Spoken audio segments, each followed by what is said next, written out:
আমলকি একাদশী ব্রত মাহাত্ম্য হচ্ছে, যুধিষ্ঠির বললেন, হে কৃষ্ণ, মহা ফলদাতা বিজয় একাদশীর কথা শুনলাম। এখন ফাল্গুন মাসের শুক্লপক্ষের একাদশী যে নামে বিখ্যাত তা বর্ণনা করুন। শ্রীকৃষ্ণ বললেন, হে মহাভাগ যুধিষ্ঠির, মান্ধাতার প্রশ্নের উত্তরে মহাত্মা বশিষ্ঠ এই একাদশীর মহিমা কীর্তন করেছিলেন। আপনার কাছে এখন আমি সেই কথা বলছি। এই একাদশীর নাম আমলকি। বিষ্ণুলোক প্রদানকারী রূপে এই একাদশী বিশেষভাবে মহিমান্বিত। একাদশীর দিন আমলকি বৃক্ষের তলে রাত্রি জাগরণ করলে সহস্র গাভিদানের ফল লাভ হয়। হে পাণ্ডুনন্দন, পূর্বে ব্রহ্মা রাত্রিতে দৈনন্দিন লয়কাল উপস্থিত হলে স্থাবর জঙ্গম সহ দেবতা অসুর রাক্ষস সব কিছুরই তখন ভগবান সেই কারণ সমুদ্রে অবস্থান করেন। তার মুখপদ্ম থেকে চন্দ্রবর্ণের এক বিন্দু জল ভূমিতে পড়ে।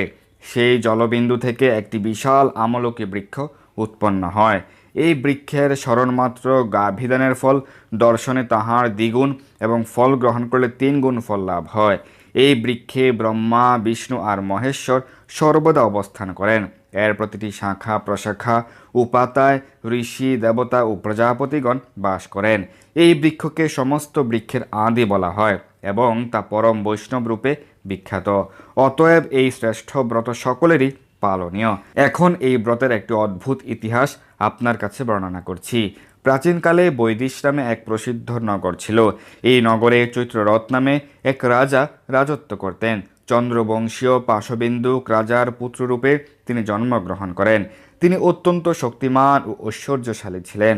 শাস্ত্রজ্ঞানেও তিনি ছিলেন সুনিপুণ। তার রাজ্যের সর্বত্রই মনোরম আনন্দপূর্ণ এক দিব্য পরিবেশ লক্ষ্য করা যেত। প্রজারা ছিলেন বিষ্ণু ভক্তি পরায়ণ, সকলেই একাদশী ব্রত পালন করতেন। তার রাজ্যে কোনো অভাব অমঙ্গল ছিল না। এইভাবে প্রজাদের নিয়ে রাজা চৈত্ররথ সুখে দিন যাপন করতে থাকেন। এক সময় ফাল্গুনী শুক্লপক্ষের দ্বাদশী যুক্তা আমলকি একাদশী তিথি সমাগত হওয়ায় রাজ্যের সকলেই এই ব্রত পালনের সংকল্প করলেন। ওই দিন প্রাতঃ স্নানের পর প্রজাদের নিয়ে রাজা ভগবান শ্রীবিষ্ণুর মন্দিরে যান।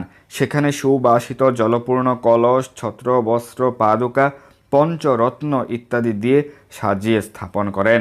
তারপর ধূপ দীপ দিয়ে যত্ন সহকারে মুনি ঋষিদের দ্বারা শ্রী পরশুরাম মূর্তি সমন্বিত আমলকির পূজা করেন। হে পরশুরাম, হে রেণুকার সুখবর্ধক, হে ধাত্রী, হে পাপদূরকারিণী আমলকি, তোমাকে প্রণাম, আমার অর্ঘ্যজল গ্রহণ করো। এইভাবে দিনে যথাবিধি পূজা, স্তব, স্তুতি, নৃত্য গীত করে রাজা ভক্তি ভরে সেই বিষ্ণু মন্দিরে রাত্রি জাগরণ করতে লাগলেন।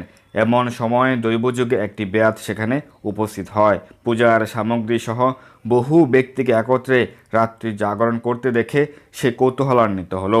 সে ভাবল, এসব কি ব্যাপার? বিষ্ণু মন্দিরে প্রবেশ করে এসে বসে পড়ল। কলসের উপরে স্থাপিত বিষ্ণু মূর্তি দর্শন করল। ভগবান বিষ্ণু এবং একাদশীর মাহাত্ম্য সে মনোযোগ দিয়ে শুনল। সারাদিন সে কিছুই আহার করেনি। এইভাবে ক্ষুধায় কাতর হয়ে সেখানে সে রাত্রি জাগরণ করল। পরদিন প্রজাসহ রাজা নগরের দিকে যাত্রা করলেন। সেও তার গৃহে ফিরে গেল। এরপর এক সময় তার প্রয়াণ হলো। একাদশীতে রাত্রি জাগরণ ব্রত প্রভাবে সেই পরবর্তী জন্মে এক রাজ্যের অধীশ্বর রূপে নিযুক্ত হলো। জয়ন্তী নামে এক নগরে ছিল। সেখানে বিদুরথ নামে এক রাজা বাস করতেন।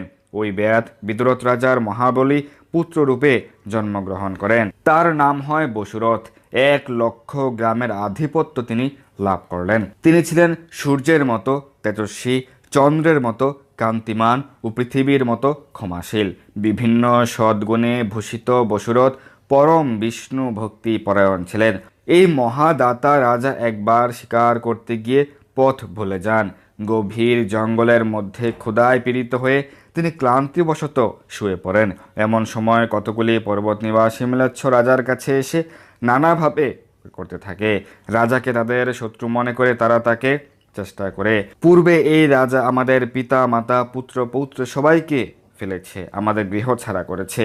এই রকম বলতে বলতে ম্লেচ্ছরা রাজাকে উদ্যত হয়। তারা বিভিন্ন করতে থাকে।